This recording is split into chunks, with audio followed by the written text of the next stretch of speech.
I will always be part of the royal family, and I'm here working and doing the very thing that I was born to do.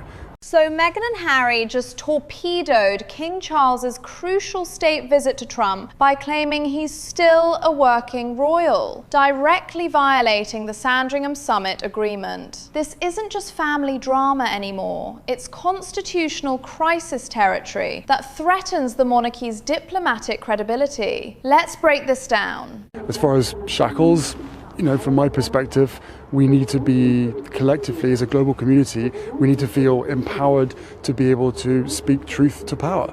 It's really that simple. It's bad enough in today's world feeling gagged and saying that you can't say these things and can't say that, and that everything becomes political. I fundamentally disagree with that. This fundamentally misunderstands constitutional monarchy. Working royals are constitutionally barred from political commentary to preserve the crown's neutrality. The Sandringham Summit specifically stripped him of this role because you cannot be half in, half out. The crown's impartiality depends on clear lines that he's now obliterating. Any of what you've said here will have an impact on a big state visit? No, I don't think so. Not at all.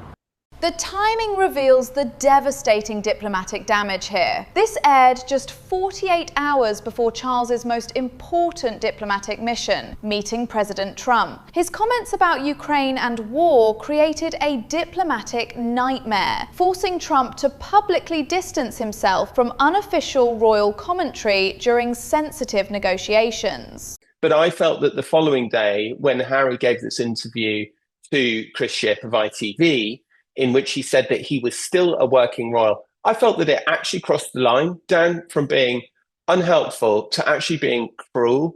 Absolutely spot on about the cruelty factor. Charles had to pause his cancer treatment for this state visit, the most physically demanding trip of his reign. The emotional stress of his son undermining him publicly while battling cancer adds a genuinely heartless dimension to this betrayal. You really need to throw your dad under the bus 2 days before he's about to get on the plane for the most important meeting of his reign. This follows his established pattern perfectly. The Oprah interview during Philip's final illness, the Netflix series during the Queen's death, and now this during his father's cancer battle. He consistently chooses public drama over private family support during their most vulnerable moments. Prince Harry is not speaking for the UK. Trump's response actually saved the diplomatic situation. By clearly stating he doesn't speak for the UK, Trump protected Charles's visit by distinguishing official British policy from unauthorized royal commentary. It was diplomatically savvy damage control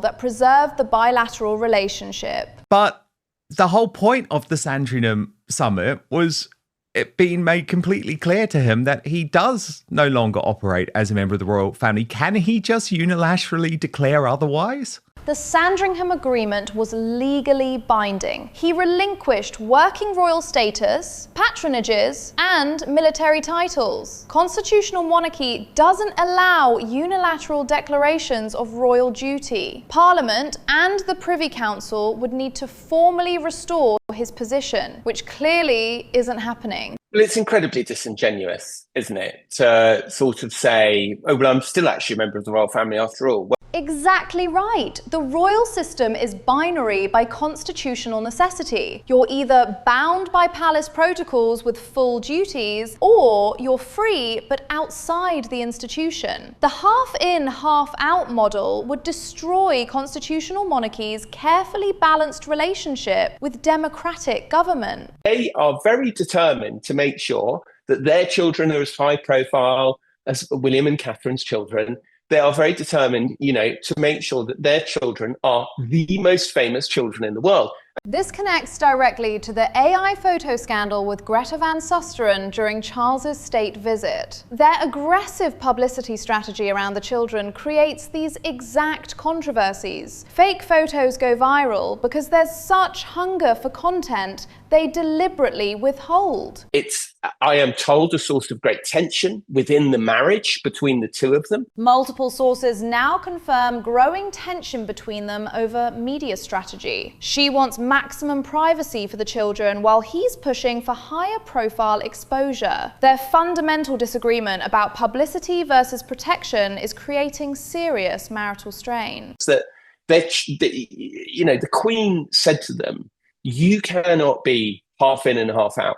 And a life of public service is incompatible with making money, is what she said. And of course, they had the temerity to respond, well, service is universal. The Queen's 7 decades of service gave her absolute moral authority to define royal duty. Their response, service is universal, was breathtakingly arrogant. They literally lectured the longest-serving monarch in British history about what constitutes public service. And I just think that, really, I think we have reached the stage now where the titles need to be removed. Unfortunately, we know that Charles isn't going to do it. Charles faces an impossible conflict between fatherly love and constitutional duty. His emotional attachment to his son prevents him from taking necessary institutional action. The monarchy's survival may require the kind of firm decision-making that goes against his paternal instincts. But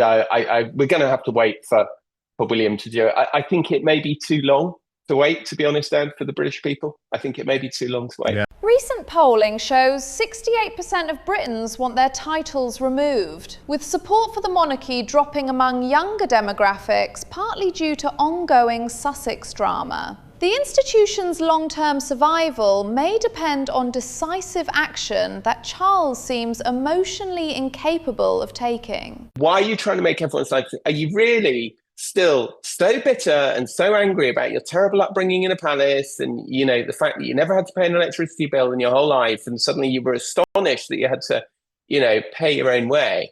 The privilege point is devastating. Frogmore Cottage, royal protection, private jets, designer wardrobes, all funded by taxpayers. His complaints about royal restrictions ring completely hollow when weighed against the extraordinary financial and social benefits he enjoyed for 30+ years. I think it's just unforgivable, and I don't understand why.